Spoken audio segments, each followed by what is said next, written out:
Hey everybody, what is going on? Hexlex here. Got another Master Duel video for you. Coming at you with another tier list. We're going into Season 39, and we are going into a Duelist Cup season.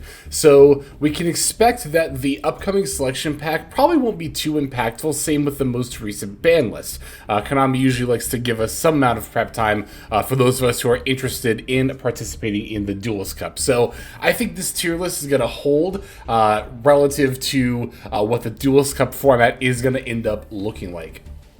That said, there was a pretty huge shakeup last season at the beginning with the latest selection pack there, with Fiendsmith and Azamita coming into the game. It's going to hugely shake up what is going to be on this tier list and how it is sorted out. So before we get into that, a couple of quick disclaimers. As always, these are simply 25 of the most common decks on ladder, but certainly that doesn't mean anything that's not here is below Rogue. Nor does a deck being in Rogue, or any tier for that matter, mean that it's bad. I think that these decks are all good. They're all capable of reaching Master 1, doing well in rating duels and tournaments potentially with a good enough pilot, and that is also true of decks that are not featured on here. So just because something's in Rogue or not on here doesn't mean I think it's bad. Now that we've established that, let's go ahead and start ranking these decks. We're going to start off with Kashtira, which I do think is pretty firmly a Rogue deck. Kashtira is not, I don't know, it's kind of the definition of Rogue, where it's like, it's not bad, but you could be doing better. Kashtira in particular still suffers from consistency issues, with Fenrir being at 1, which is where I think it should be, and Rate South being at 1, which is where I think it should be. I really think these limits are much more preferable to having a Rise Heart band. Like, it's still, excuse me, it baffles me that the TCG has, I'm pretty sure, both 3 Fenrir and 3 Rate South. I don't know. I just don't know how much I enjoy Fenrir being in, like, I mean, it's not literally every single deck, but I would much rather just have Fenrir and Rate South limited, and Kashtira as a whole just be, like, a meh deck, as opposed to having the potential to splash Fenrir in anything very easily, and then Kashtira as its own archetype just not be playable at all. Alright, moving on to Drytron, which I think is going to be higher ranked, but also still a Rogue deck. Drytron is still enjoying that recent wave of support that it got, but the deck is still very heavily reliant on not only going first, but also not getting really disrupted at all while going first. The prevalence of Droll and Lockbird in this format definitely does not do Drytron any favors. But of course, that said, it's still not a bad deck by any means, so I think it'll be towards the upper end of Rogue for me. Okay, what do we got next here? Makonko. I've traditionally put Makonko at the bottom of Tier 3, but I think I am going to slot it into Rogue this time around, because I don't really see it as often as I did before. Neither the OTK variant nor the Warrior Pile variant. But this tier list isn't just about popularity, it is also factoring in what I believe the deck's power level to be at as well. And what I consider Makonko's power level, I do still think Rogue is a good spot for it. It kind of has a lot of the same issues as Drytron, right? Like, I guess I'm thinking more of like the, you know, on both ends it faces issues, right? When I think of the, like, big Warrior Pile combo deck, it's like, yeah, you're just going to kind of lose to Droll. Like, it was just very prominent in this meta. And then when I think about the going second OTK variant, well, then I think, well, why wouldn't you just play Tenpai if you want to go second OTK, right? Like, that's just going to be better.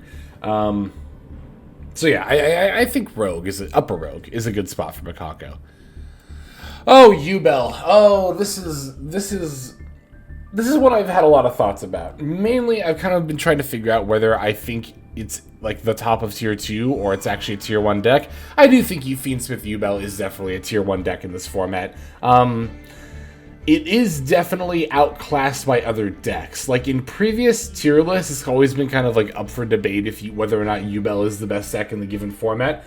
I think with this most recent format, we have actually seen evidence that it's not the best deck in the room. I think we all kind of know what that's going to end up being, but we'll get there when we get there. But Fiendsmith Yubel, I do still think is a Tier 1 deck, in that I think it's got a decent leg up still on a lot of the current meta. Yeah, I think it's still definitely more than a fine enough deck.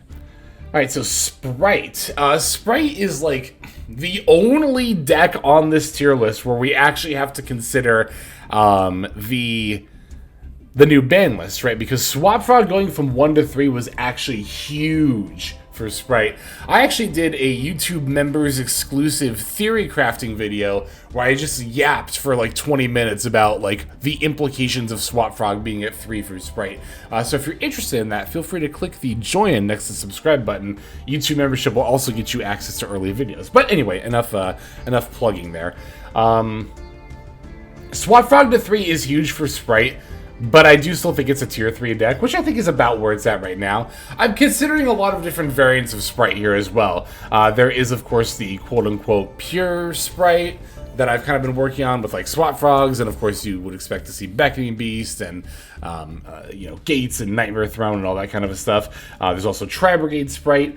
Twin Sprite, I'll kind of talk about here separately when I talk about twins. I'll talk about both Twin Sprite and Fiendsmith Twin, because those are actually separate decks, but we'll get to that later. But Sprite and its variants, I think, are probably towards the lower end of Tier 3. But I do think they're a step above Rogue, because you do very often see Sprite doing well. Like, you see them in the top 100 of Duelist Cup, at least 1 or 2 of them, if not, like, more. It usually is more, though, honestly, in literally every single Duelist Cup. So I would expect that to be the case here as well.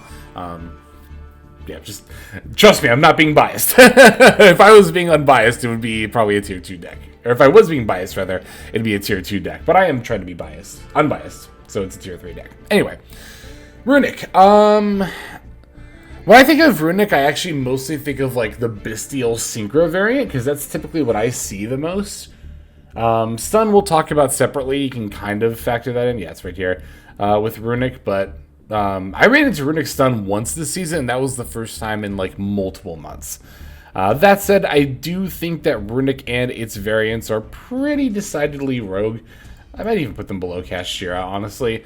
As always, Fountain being at 1 and Little Knight being a thing is just always going to be hugely detrimental to the deck.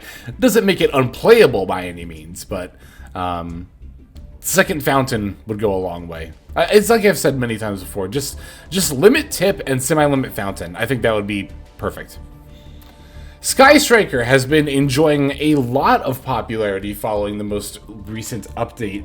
Of course, with all the alt arts and the solo mode and the bundle and the board. And yeah, it's like everyone has seen Sky Striker a lot more often recently. But it didn't actually come with any new support. And that being the case, I do still think Sky Striker is definitely a rogue deck. I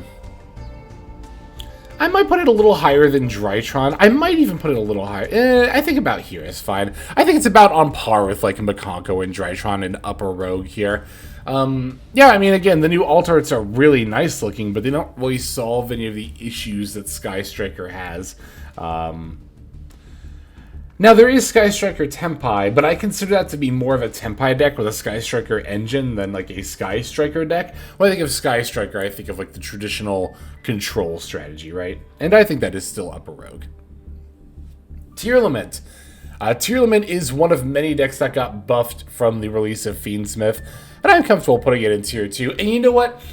When I think about Fiendsmith Tearlament being in Tier 2, that does make me feel like Fiendsmith Yubel should be in Tier 1, because I do think Fiendsmith Yubel is like a noticeably bit better than Fiendsmith Tearlament. Yeah, I think this is good placement. I think we can all agree that Tier, I mean, with or without Fiendsmith, I think has always been a pretty solid Tier 2 deck over at least the last 6 months, if not longer. Was almost assuredly longer, I think. But yeah, no, I think that Tier 2 is a good spot for it. Ritual Beast. Ritual Beast continues to be one of those decks where it's like, it's got very low representation because it's very difficult to play, but those people who do know how to play it will give it the one of the highest win rate decks, you know, currently in the format. I am going to put it in Tier 2. This is one of those decks where I think if everyone had the brain of a Ritual Beast expert, then this would probably just be a Tier 1 deck, but it requires enough dedication and time and practice And of course, memorization of the combo lines, of which there are a great many, I can assure you, from doing research on this deck even briefly. I was very overwhelmed. Yeah, I think overall I'm going to put it in tier 2, but again, the people who know how to play this deck well will play it with a tier 1 level win rate, so definitely keep that in mind. Okay, Centurion. Centurion, I am going to put in tier 2, I think. I kind of want to put it in tier 3, though, like at the top of tier 3. But I'll put it in tier 2. Like, we're really just in, like, the new Centurion support waiting room. Mainly the Atri, I think it's called, the level 4 tuner, as well as the level 8 Synchro are both so good for the deck. But Centurion's one of those archetypes that, like, has seen a lot of meta-relevant play, and looking towards the future, especially the OCG format, will definitely continue to see a lot of meta-relevant play. It's just a very solid strategy overall. Very, very solid deck. Voiceless Voice, I'm going to put, I think, in tier 2 as well. I'll put it a little bit below tier limit. It is another deck that's supported by Fiendsmith, but, like, that hasn't really caused it to see a lot more play. It's also, to be fair, one of the decks that's more loosely supported by Fiendsmith. Like, yeah, you can go Engraver into full combo, but that's really only relevant if you open Engraver and nothing else. It's kind of one of those decks, right? Well, like, yeah, you can go Beatrice, dump the Diviner, and then go into Elf, and then bring it back, but again, you'd really typically only do that if Engraver was the only card in your hand. So, with only +2 copies, I think it's a fairly minor consistency buff. And again, even if you want to factor that in for Voiceless, you also have to factor it in for the rest of the meta. I mean, that's true of Centurion as well, right? Like, Centurion, you could play a Fiendsmith package, although I don't think playing Beatrice and Centurion really gets you anything, to be fair. Like, I did experiment with a build like that, but I was kind of like, it's like, doesn't really matter that much. Yeah, I'll leave it here towards upper tier 2 for Voiceless. Yeah, that's a good spot for it. Rescue Ace. I'm going to put this one... Ooh, this is a good question, actually. You know what? I am going to put it in tier 2. I might even put it a little bit above... Yeah, I will put it above Ritual Beast, actually, for sure. Because here's the thing. Rescue Ace is, like, criminally underplayed in Master Duel. That's always been the case. But in recent months before Fiendsmith dropped, the popularity has dipped so low that it wasn't even really worth considering on tier lists a lot of the time. Even though I think it remained a very good deck in MD. Now with Fiendsmith, there's a lot more appreciation for it. You know what? It's funny because I'm not even that big of a Rescue Ace fan, but I feel like for some reason this deck is just so ignored by the community. And every time I make a video about Rescue Ace, like, people are just like, "Oh, this deck is boring," and it's just like, okay, but it's good. Like, I don't know. I understand that it's not the most engaging deck, but there should still be some amount of respect for it being a mid-tier 2 level deck, which I do really think that it is. Like, I was about to put it in tier 3, but that was really more of the popularity. When I think about its power level, I really do think it's up here in tier 2. And yeah, I do think it's an underappreciated deck. Tenpai. Okay, this is another kind of big question for me personally, is where am I going to put Tenpai? Do I think it's still a tier 1 deck? If I think Tenpai is still a tier 1 deck, then it's definitely the bottom of tier 1. So now I guess the question becomes, do I think Tenpai is better than stuff like Voiceless and Tier Lament? I kind of feel like it's about on par. Maybe Tenpai should just be the top of tier 2. Because here's the thing, it's the same deal with Voiceless, right?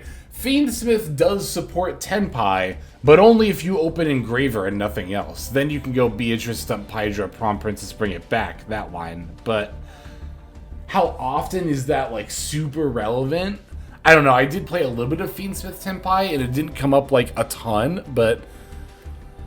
I mean, it comes up probably about as much as Gold Sark Blaster, and I think it is definitely better than playing Gold Sark and Blaster. I don't know. Let me think for a sec.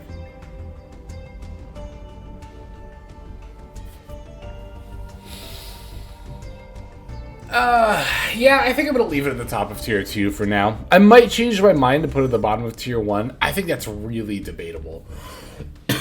Excuse me. Because I don't think the gap between Fiendsmith Yubel and Fiendsmith tier, or not tier. Well, yeah, okay, so I don't think the gap between these two is like terribly high, and the gap between these two is even more narrow. The gap between these two is probably about as narrow, honestly. It's really close. If I was willing to do like a tier 1.5, I think that would be where Tenpai ends up, but I think that's really pointless, so. Alright, stun, I'm just going to put at the bottom of Rogue. Nobody's sad to see it down here. And this is also, I think, where stun actually ends up being. I mean, that's always been the case if you go to like somewhere like Untapped and look at the win rate of decks. Stun is always like below 50%. It's just such a gamble. And even on ladder, like, once you get to upper diamond or upper master, like, once you basically pass the midpoint of any given rank, you just tend to stop seeing stun altogether. You only see it more towards the, like, floor, like Diamond 5, Master 5, because it loses a lot. Like, that's just a fact about stun. It's an annoying deck. I'm not saying, you know, we should pity stun, but I don't know. It's just not that good. Labyrinth. Oh, wow. There's going to be a lot of decks in tier 2. Isn't there? That almost kind of makes you want to put Centurion at the top of tier 3, like I was about to. I do kind of think it is a little bit weaker than a lot of decks, honestly. I'll leave it there for now. I might change that later. But Lab is definitely a tier 2 deck, and I'll put it, I think, yeah, right about here. Between Voiceless and Rescue Ace. Yeah, I'm fine with that spot. Hero has seen a little bit more popularity due to the structure deck, but much like Sky Striker, hasn't really changed much in that regard, so I'll continue to put it here in like upper to mid rogue. Millennium, aka the Unstoppable Exodia Incarnate deck. This to me is kind of like the new stun a little bit. In terms of how often I see it, but it is also like noticeably better than stun because you actually have things to do, like some of the Unstoppable Exodia Incarnate, which gives you not only a spell trap negate but also a back row board wipe. Oh no, wait, no, not a back row board wipe, just a regular board wipe. But you are also relying on a decent amount of floodgatey type effects, like the banishing stuff. We just happen to be in a meta where we're very graveyard reliant, so stuff like Defissure is detrimental to a lot of decks, and like macro especially is detrimental to stuff like White Forest too, because Defissure only banishes monsters. But I will put this at the bottom of tier 3. Millennium has also seen a lot of success in rating duels recently, alongside Snake Eye. Like, you play Millennium, I don't know if they play Millennium Fiendsmith Snake Eye or Millennium Azamina Snake Eye. I think it's Millennium Fiendsmith. I think they actually cut the Azamina, which is a little bit surprising to me, but I could be wrong about that. Either way, the archetype has made more of an impact than I expected. I would have expected to be like mid-rogue, but I'm willing to put it towards lower tier 3. I think that's a fine spot for Millennium. Floowandereeze, I'm going to continue to put in like upper rogue. I think there is fine, yeah. Not really much has changed with it. Gimmick Puppet, I think, is also a tier 3 deck. You really just don't see it very often. So I think this is mostly a result of the way that MD is played. Because those of you who've played Paper Play might be like, how is Gimmick Puppet that's not been hit at all not, like, you know, tier 1? And the answer is that, you know, over a long enough... I was actually talking with a friend about this, not even very recently, but relatively recently. You look at rating duels, right? There was a point in time where Gimmick Puppet was doing pretty well in rating duels, and that might even be the case still, and we'll see. I'm sure we'll see Gimmick Puppet in Duelist Cup, but when you see Gimmick Puppet in a continually played format like that, where you're running like hundreds upon hundreds upon hundreds of games, sometimes even thousands, right? as opposed to a tournament setting where you have, like, you know, best of 3, sure, but it's only like 10 rounds, even a maximum of 12. Like, even if you win a tournament, you can't ever expect to play more than like 100 games throughout the course of the whole tournament, right? There's just going to be a lot more play when it comes to stuff like rating duels and Duelist Cup. And what this means is that there's going to be a lot more meta cycles within one season of rating duels than there is within, like, multiple tournaments as a result. You see this in rating duels a lot, where you'll see like people maining DD Crow a lot, and then they'll stop. This is because, like, you know, when Gimmick Puppet starts to creep up, people will play DD Crow and other specific tech in mass. That's still useful against other decks, of course.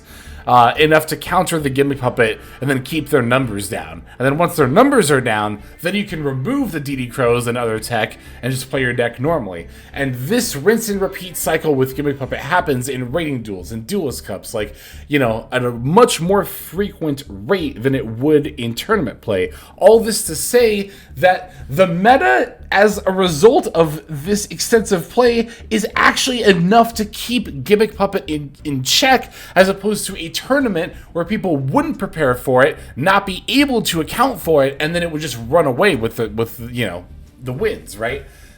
That's why I think that they haven't hit Gimmick Puppet yet, and that's why I don't think a hit has even necessarily been required yet. And that's why I think Gimmick Puppet, in spite of there being no hits, is still a tier 3 deck. I'm actually, I don't know. I was going to put Sprite above it, but that would be a little bit of favoritism.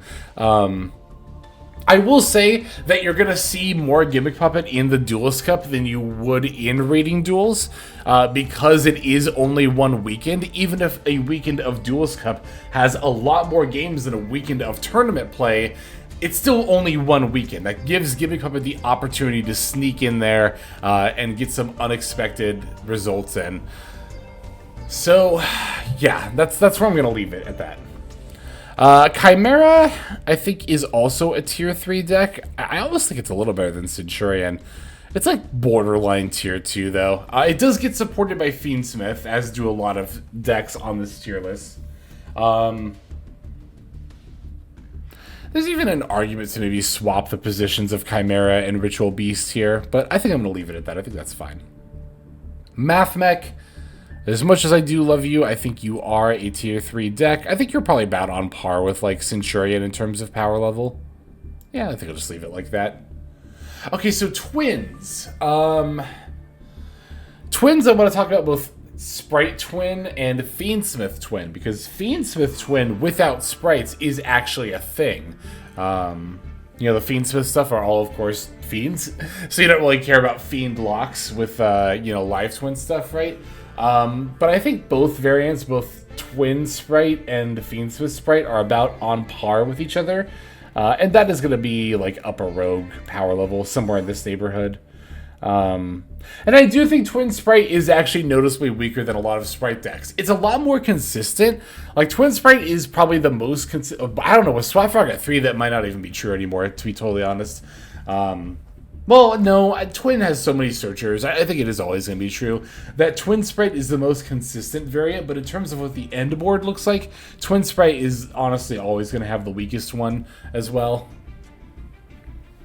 Okay, we saved a lot of the big ones for last year. So, Snake Eye, Fiendsmith Azamina Snake Eye. Do I need to tell you this is the best deck of the format? Absolutely not. In previous tier lists, when looking at Snake Eye, we're mostly considering Fire King, but here, of course, like I said, Fiendsmith Azamina, if I could say that right, is actually just the best deck of this format. While I do think it is noticeably better than a lot of other decks, including even Fiendsmith Yubel, I don't think we're necessarily in a tier 0 format. There's been, I've seen, you know, the occasional people online be like, Snake Eye's tier 0 again, Snake Eye's tier 0 again. I don't think Snake Eye has ever been tier 0 in Master Duel. When pure Snake Eye first came out, it was actually kind of debatable if it was tier 0, but, you know, in hindsight, and I think even in the moment, we realized that no, that's not the case. Look, I've said before and I'll say it again, tier 0 is its own whole, like, you think about tier limit, right, and the prevalence of that. That's tier 0 prevalence. I don't think that Fiendsmith, Azumina, Snake Eye, despite being the best deck in the room, has that level of prevalence. And I don't think there being one obvious best deck in the room means that it is a tier 0 format. Again, I'm not even going to, have Snake Eye be the only deck in tier 1. I do think Fiendsmith Yubel is noticeably enough better than these other decks. And you know what? I kind of want to bring Tenpai up to here, honestly. Because I think Tenpai is actually noticeably better than these other tier 2 decks here. It's funny, tier 1 has just been these 3 decks for quite a while now. And that doesn't really seem to have changed too much except for the order they go in. But yeah, of course Snake Eye is going to be the noticeably best deck in the room. White Forest. I think this is actually just the best tier 2 deck right now. Okay, ooh, now there's a question. Which is better right now, Tenpai or White Forest? I think Tenpai has had more tops in community tournaments, but what do I think? Do I think Tenpai is better than White Forest?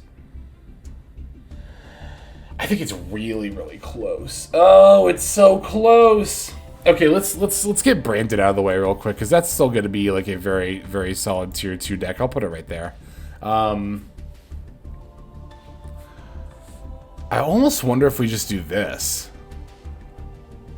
Is White Forest a tier 1 deck? Is Tenpai? Now I kind of want to do this again. You know what? I think that actually looks fine to me. Does it? No. I think that's fine. Yeah. That looks right. Okay. I think the difference between Tenpai and White Forest is like, you can make so many arguments. This is one of those tier lists where you can make arguments for like these top 4 decks being in a lot of different spots, and I would entertain a lot of those arguments, but this is where I'm going to leave things. I'm just looking over it again one last time, and I think I am satisfied with where everything landed. Okay, so this is my tier list for Season 39, I think that's when we're coming into, of Master Duel. Let me know what you think in the comments below. If you agree or disagree, I do always welcome discourse, but never rudeness. But yeah, thanks for watching. I super appreciate it. That's going to be all for now. Let's move on to our outro. Hey everybody, Hexlex here. Just want to give you a huge thanks for watching all the way to the very end of the video. Believe it or not, that is actually one of the best ways that you can support the channel, is by watching the videos in their entirety. But there are many ways in which you can support the channel if you are so interested. The names that you're seeing on screen here, I gotta give an extra special thanks to, because these are people who have chosen to either become a member on YouTube, which if you're interested you can do as well via the join button next to the subscribe button down there, or have signed up over on Patreon and become members there. Link to that is going to be in the description below. Without the support that is being offered by, again, all the people that you're seeing on screen right here, I would not be able to take the time to dedicate to uploading daily YouTube videos. So thank you so very much. But there are also other ways you can support as well. Again, link to the description below. If you like my deck tracker that you'll see in a lot of my videos, the Untapped Companion, you can download that for free, and if you use my affiliate link down there, then that also goes a long way towards supporting the channel. That's again free. So is subscribing here on YouTube. That's also free and a huge way to support. You can also check out Twitch, once again linked in the description below. Following and subscribing over there will not only support as well, but also give you notifications of when I go live if you want to catch some of the live streams. But really, no matter how you choose to support, it all adds up and it all definitely means the world. So thank you, each and every one of you. For now, this is Hexlex. I'm going to be signing out. But more than that, I'm hoping that you have a fantastic day.